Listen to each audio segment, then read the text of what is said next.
Number 5, Tanish Shah from Saint Kabir School.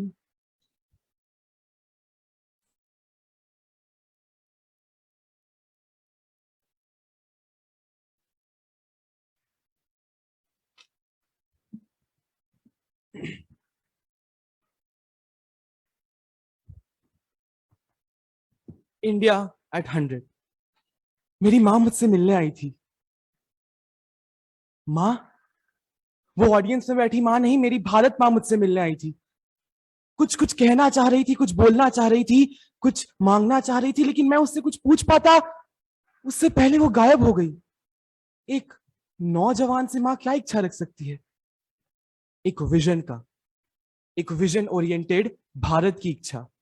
वो चाह रही थी कि इस देश की नई पीढ़ी उसके विजन के बारे में सोचे और उसे अमल करने दिन रात लगा दे। तो आखिर 100वें साल में कैसा होगा मेरा Bharat? Inclusive of dreams of all sects of people.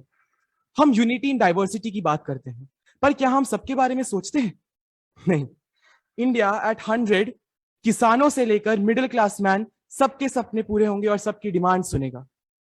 Number 2, education. हाल ही में कैबिनेट ने नेशनल एजुकेशन पॉलिसी को हरी झंडी दिखाई है। नेशनल एजुकेशन पॉलिसी सिर्फ एकेडमिक्स पर ध्यान नहीं देती, वो एक चाइल्ड के ओवरऑल मेंटल हेल्थ डेवलपमेंट पर भी ध्यान देती है। तो क्या एक लॉजिकल वैल्यू बेस्ड लर्निंग का सपना पूरा हो गया? नहीं। हमें पता है कि पॉलिसी इंप्लीमेंटेशन में सालों साल लग जाते हैं। इसीलिए इंडिया एट 100 में बच्चे सिर्फ रट्टू तोते नहीं, बल्कि एक visionary, broad minded, creative approach के साथ भारत के गाइडिंग बीकन बनेंगे। Open discussion on topics like sex education and mental health. Sex education, parents कहीं आपको अनयूजुअल फील तो नहीं हो रहा? नहीं नहीं, इसमें आपकी गलती नहीं है। इसमें अगर गलती किसी की है तो वो है इंडियन सोसाइटी माइंडसेट की। हमारे देश में आज भी sex education is a taboo. No wonder why we witness a large number of rape and sexual assault cases every year.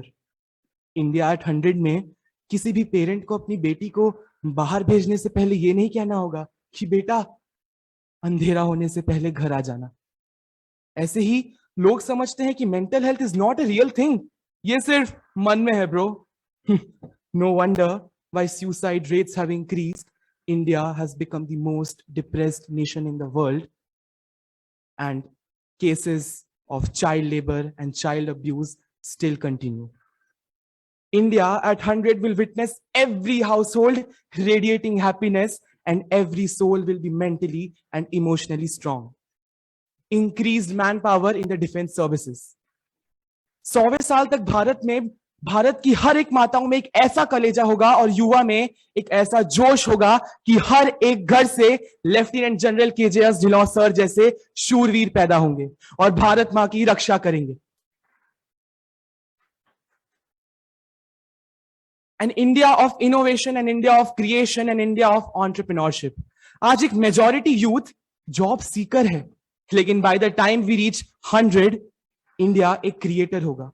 Creator of job, creator of opportunity, creator of talent, creator of resources. बच्चा ये नहीं कहेगा कि मम्मा मुझे doctor बनना है, मम्मा मुझे pilot बनना है। बच्चा कहेगा कि मम्मा मुझे क्रिएटर बनना है, मुझे एक एंटरप्रेन्योर बनना है। आपने नोटिस किया होगा कि मैंने सारे पॉइंट्स में कहा है कि मेरा भारत ऐसा होगा, मेरा भारत ऐसा करेगा। तो क्या ये मेरा सपना है? क्या ये मेरा ख्वाब है? बिल्कुल गलत, ये मेरा विश्वास है। And I'm very sure that all my fellow contenders might have a very different opinion for India at 100, but our end goal is to make सर्वश्रेष्ठ भारत, सर्वोत्तम भारत। आज से 25 साल बाद जब भारत की शताब्दी पूरी हो चुकी होगी, हम कंटेंडर्स को 40 साल के हो चुके होंगे और वीडियो जो आज जीसीसीआई रिकॉर्ड कर रहा है वो देख रहे होंगे, तो मन में एक कंटेंट होगा, एक सेटिस्फैक्शन होगा कि जिस भारत की बात हमने 2022 में की थी, वही भारत मैंने और आपने 2047 में खुद अपने बल पर खड़ा कर दिखा दिया है। आज के लिए इतना ही। जय हिंद, धन्यवाद।